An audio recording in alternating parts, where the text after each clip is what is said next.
Remittance প্রণোদনার অর্থ ব্যাংকগুলোকে পরিশোধ করতে পারছে না সরকার। 5 মাসেরও বেশি সময় ধরে বকেয়া অর্থের পরিমাণ দাঁড়িয়েছে প্রায় 4,000 কোটি টাকা।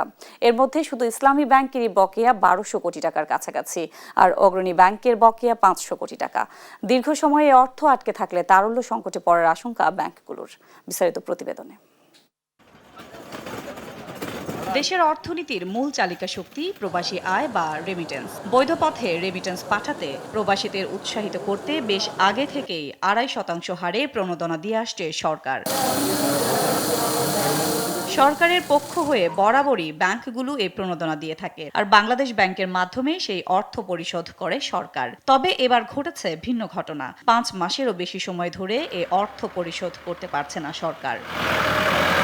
রেমিটেন্স আনায় দেশের শীর্ষ ব্যাংক ইসলামী ব্যাংকের বকেয়া জমেছে প্রায় 1,200 কোটি টাকা, অগ্রণী ব্যাংকের বকেয়া 500 কোটি। 30 নভেম্বর পর্যন্ত সিটি ব্যাংকের 185 কোটি, ব্র্যাক ব্যাংকের 145 কোটি, ট্রাস্ট ব্যাংকের 400 কোটি ও পূবালী ব্যাংকের বকেয়া জমেছে 160 কোটি টাকা। সরকারি বেসরকারি সব ব্যাংক মিলে বকেয়ার পরিমাণ প্রায় 4,000 কোটি টাকা। যারা বেনিফিশিয়ারি তাদেরকে আমরা দিয়ে দিই, আমাদের ফান্ড থেকেই দেই।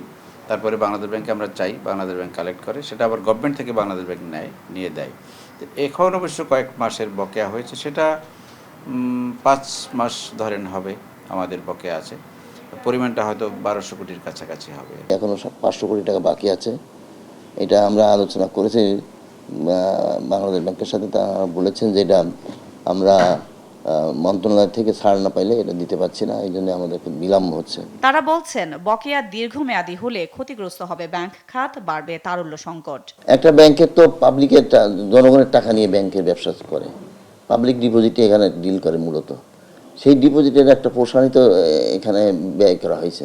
সেটা যদি আমরা প্রপারলি ব্যাংকের ব্যবহারের জন্য আনতে না পারি, তাহলে সেটা একটা স্টক আপ হয়ে থাকে, এবং সেখানে ব্যাংকের তো একটা খাতের বিনিয়োগের থেকে ওই টাকাটা তো অলসভাবে আটকে থাকে। আর দ্রুতই এই সমস্যার সমাধান হবে বলে আশাবাদী কেন্দ্রীয় ব্যাংক। ব্যাংক একটু পেতে বিলম্ব হচ্ছে, যেহেতু সরকারি পর্যায় থেকে এই টাকাগুলো আসতে একটু বিলম্ব হচ্ছে। উনি সরকার এই টাকাটা দেবেন এই পারপাসে, তখনই এই টাকাটা ডিস্ট্রিবিউট করা হবে। শীর্ষস্থানীয় ব্যাংকগুলো এই চাপ সামলে নিতে পারলেও মাঝারি বা দুর্বল ব্যাংকগুলো তারল্য সংকটে পড়ছে বলে জানান সংশ্লিষ্টরা।